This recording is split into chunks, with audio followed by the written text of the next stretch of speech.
Part 1. The desperate call, the mining colony of Theta 7 floated in the asteroid belt like a metal flower blooming in the void. Commander Zeph Kellyan stood in the observation deck of the main habitat, watching the automated harvesters work their way through the asteroid fields. The Zalarian colony had been his home for 3 years now, and he had grown to love the peaceful rhythm of their operation. Theta 7 was not just any mining colony. Hidden within these asteroids were quantum crystals, rare minerals that could power faster-than-light communication arrays and advanced shield generators. The 800 colonists who called this place home were among the most skilled miners and engineers in Zalarian space. They had built something beautiful here, something worth protecting. That morning started like any other. The miners went to their shifts, the engineers maintained the life support systems, and the children attended their lessons in the colony's small school. Zeph was reviewing the weekly production reports when his communications officer burst into the command center. "Sir, we have a problem," Officer Talon said, his blue-scaled face showing clear signs of panic. "Long-range sensors are picking up unknown vessels approaching our position." Zeph immediately moved to the sensor station. The display showed 15 ships moving in formation toward their colony. The vessels were sleek and predatory, with weapon signatures that made his heart skip a beat. These were not traders or explorers, these were warships. "Run a database check on those ship configurations," Zeph ordered. Within minutes, the answer came back, and it was worse than he had feared. The ships belonged to the Vorthak Empire, a militaristic species known for their brutal raids on civilian settlements. They took what they wanted and destroyed what they could not use. The lead Vorthak vessel opened communications, and Warlord Gracchus appeared on the main screen. The reptilian creature's scarred face and predatory eyes had haunted many colony administrators' nightmares. His species stood nearly 8 feet tall, with armored skin and claws that could tear through metal. "Zalarian mining colony," Gracchus said in his harsh, guttural voice. "You will surrender your quantum crystal reserves and submit to Vorthak authority. You have 48 hours to comply. Resistance will result in the destruction of your facility and the enslavement of your population." Zeph felt his blood run cold. The Vorthak were known for keeping their promises, especially the unpleasant ones. "Warlord, this is a civilian colony. We have families here, children. Surely we can negotiate some arrangement." Gracchus laughed, a sound like grinding stone. "Negotiations are for equals, little Zalarian. You have 48 hours. Use them wisely." The transmission cut off, leaving the command center in stunned silence. Zeph looked around at his staff. These were good people, scientists and engineers who had never hurt anyone. They deserved better than to become slaves to the Vorthak Empire. "What defensive capabilities do we have?" he asked. His security chief, a veteran named Kor, checked his reports. "We have basic shields and 4 mining laser arrays that could be repurposed as weapons. But sir, those Vorthak ships carry plasma cannons and missile systems. We would not last 10 minutes in a direct fight." The reality of their situation settled over the command center like a heavy blanket. They were civilians with mining equipment, facing professional soldiers with military-grade weapons. The outcome was inevitable unless they could find help. "Send distress calls to every Zalarian fleet in the sector," Zeph ordered. "Tell them we need immediate military assistance." The responses came back within hours, and each one was worse than the last. The nearest Zalarian naval vessels were 6 days away. The hegemony patrol ships were too small and lightly armed to face a Vorthak raiding fleet. The Confederation had no ships available in their sector. Every door they tried seemed to slam shut in their faces. "Sir," Talon said quietly, "there is one more option. The humans have a patrol ship in the Kepler system about 18 hours away." Zeph paused. The humans were newcomers to the Galactic community, having only achieved faster-than-light travel within the last few decades. Most species considered them primitive and violent, though they had proven to be reliable trading partners. Their ships were small, and their technology seemed basic compared to the established civilizations. "What kind of ship do they have?" Zeph asked. "A single patrol vessel, the UES Defiant. It is commanded by Captain Maya Rodriguez. The ship's specifications show basic armament and defensive systems. Zeph thought about their options. A single, human patrol ship would not be able to defeat 15 Vorthak raiders, but perhaps they could help with evacuation or provide some kind of distraction. It was better than nothing. Send the distress call, he decided. Explain the situation and request any assistance they can provide. The message was transmitted through the hyperspace communication network, traveling across the void to reach the human patrol ship. On the bridge of the UES Defiant, Captain Maya Rodriguez was reviewing star charts when her communications officer brought her the transmission.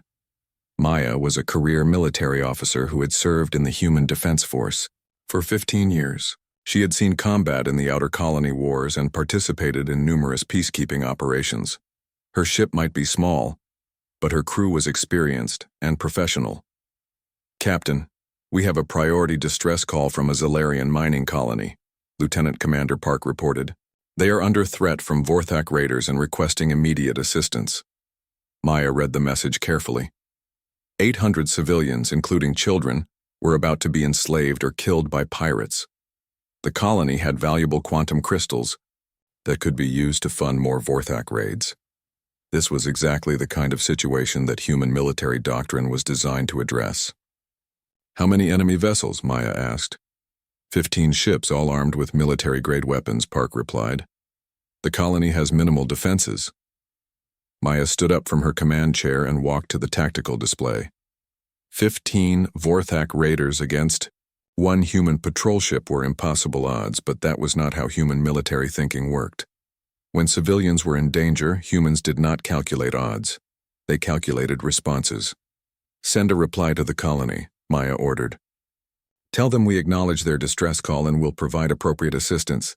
Then contact Fleet Command and inform them we have a Code 7 situation. Park looked surprised. Ma'am, Code 7 is for large-scale civilian rescue operations. Are you sure that classification is appropriate? Maya turned to face her communications officer. Lieutenant Commander, we have 800 allied civilians under threat from hostile military forces. The enemy has overwhelming superiority and has threatened to kill or enslave everyone in the colony. What classification would you recommend? Park realized his mistake immediately. Code 7 it is, Captain. Sending the alert now. The message raced through human communication networks, reaching fleet commanders across multiple star systems. Within minutes, ships began changing course and heading toward rally points near the Kepler system. The human military machine was awakening and it was hungry for a fight. Back on Theta 7, Zeph received the human response. The message was brief but professional, simply stating that humanity would provide appropriate assistance. He felt a small measure of relief, though he knew that one patrol ship would not be enough to save them. How long until the humans arrive? He asked. Approximately 16 hours at maximum speed, Talon replied. Though I am not sure what they can do against 15 Vorthak ships, Zeph nodded. The humans would probably try to evacuate as many people as possible before the Vorthak deadline expired. It was not the salvation he had hoped for, but it was something. He had no idea that his simple distress call had just triggered the largest military mobilization in human history. In the Kepler system, Captain Rodriguez was receiving updates from Fleet Command. The first wave of reinforcements would arrive in 14 hours, followed by additional battle groups over the next 6 hours. The human response was growing by the minute as more ships joined the operation. Captain, her tactical officer reported, we now have confirmation of 43 vessels en route to our position. The fleet includes 6 dreadnoughts, 12 heavy cruisers, and 25 destroyers. Maya smiled grimly. The Vorthak raiders had no idea what was coming for them. They thought they were dealing with a helpless mining colony and perhaps a single patrol ship. Instead, they were about to face the full might of the human defense force. Excellent, Maya said. Send a message to Admiral Cross on the Indomitable. Tell him we have a standard civilian rescue operation with hostile force engagement. The enemy has 15 ships and has threatened to kill 800 civilians. The message reached Admiral Vincent Cross as his battle group was forming up, near the edge of human space. Cross was a veteran of dozens of campaigns and had built his reputation on decisive action and overwhelming force. When he received the operational briefing, his response was immediate and predictable. "All ships prepare for combat, jump to the Kepler system," Cross ordered. "We have civilians in danger and enemies who need to be eliminated. This is what we trained for." The human fleet began its journey toward Theta 7, moving through hyperspace like a force of nature. The Vorthak raiders were still confident in their superiority, counting down the hours until they could claim their prize. They had no idea that their simple raid had just become the most dangerous mistake of their lives. The stage was set for a confrontation that would change how the galaxy viewed humanity forever.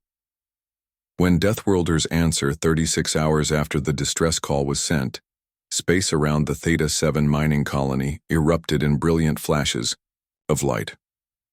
The Vorthak raiders, who had been lazily patrolling the asteroid field while waiting for their deadline to expire, suddenly found themselves facing an impossible sight. 43 massive warships materialized from hyperspace in perfect formation, their hulls dark and menacing against the starfield. Each vessel dwarfed the Vorthak raiders, and their combined firepower could have leveled a small moon. The human fleet had arrived, and they were not here to negotiate. On the bridge of the colony's command center, Commander Zeph Kellyan stared at his sensors in complete disbelief. The display showed energy signatures that his equipment could barely process.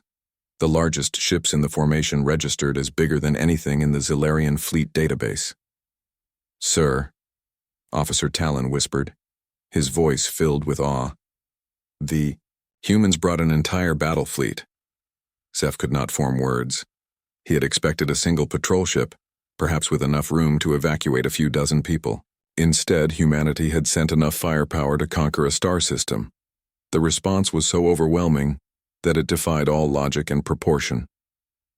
Admiral Vincent Cross stood on the bridge of his flagship, the UES Indomitable, watching the tactical displays show the positions of the Vorthak vessels.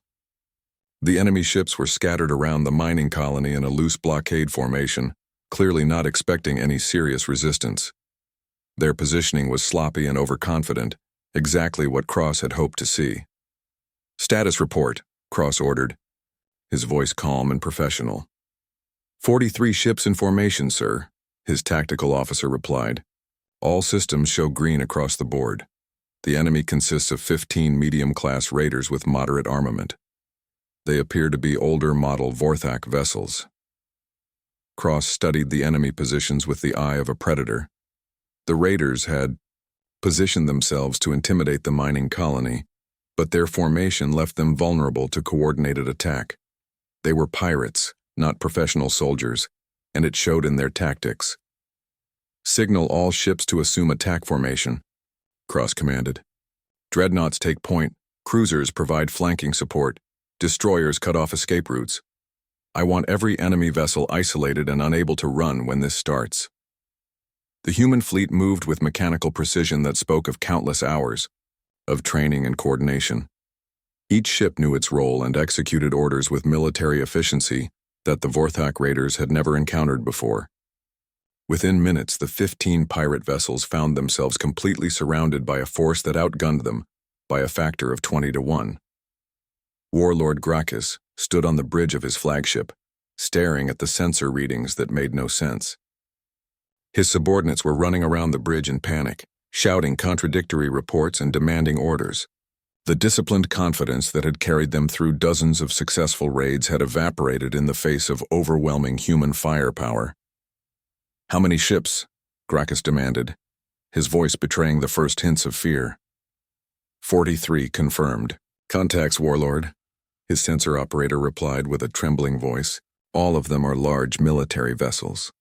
The biggest ones are the size of Imperial dreadnoughts." Gracchus felt his world turning upside down. The humans were supposed to be a minor species with primitive technology and small ships. The intelligence? Reports had described them as barely space-capable newcomers who posed no threat to established civilizations. This fleet suggested that every piece of information they had about humanity was completely wrong. "Open a channel to the lead human vessel," Gracchus ordered. "We need to negotiate our way out of this." The transmission request was accepted immediately. and Admiral Cross appeared on the main screen of the Vorthak flagship.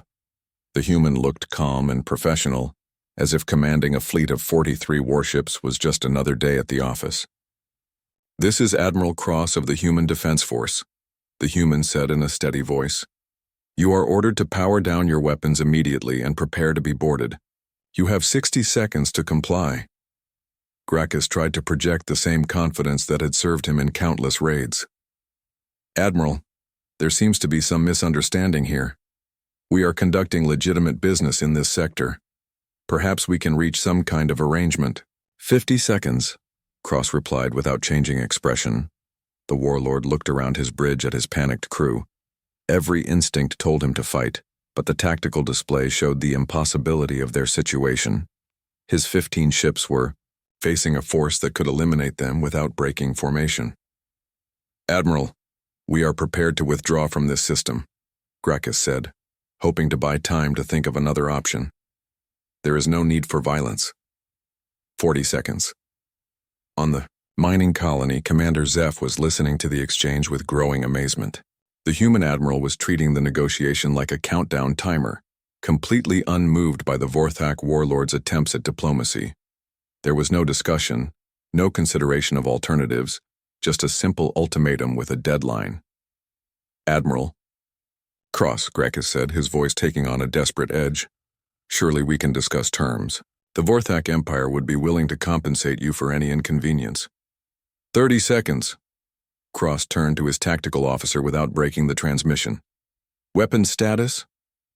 "All ships report weapons locked and ready, sir," came the immediate reply. "Target solutions confirmed on all enemy vessels."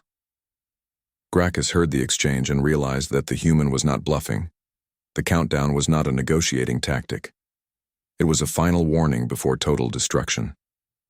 "We surrender," Gracchus shouted. "All ships are powering down weapons now." 20 seconds, Cross said, consulting a chronometer on his command display. The Vorthak ships frantically shut down their weapon systems, their crews working with desperate efficiency to comply with the human demands. Energy signatures across the raider fleet dropped to minimal levels as gun batteries and missile systems went offline. "All enemy weapons are down, sir," the tactical officer reported. Cross studied the readings for a moment, then made a decision that would be remembered throughout the galaxy for decades to come. "Commence attack." The human fleet opened fire simultaneously. Hundreds of missiles and energy beams crossed space in perfect coordination, striking every Vorthak vessel at the same moment. The attack was so precisely timed that none of the raiders had the opportunity to react or defend themselves. On Theta 7, the colonists watched in stunned silence as 15 warships were destroyed in less than 30 seconds. The human fleet fired with mechanical efficiency, ensuring that every enemy vessel was completely eliminated. There was no hesitation, no mercy, no second thoughts about firing on ships that had surrendered. "My ancestors," whispered Officer Talon.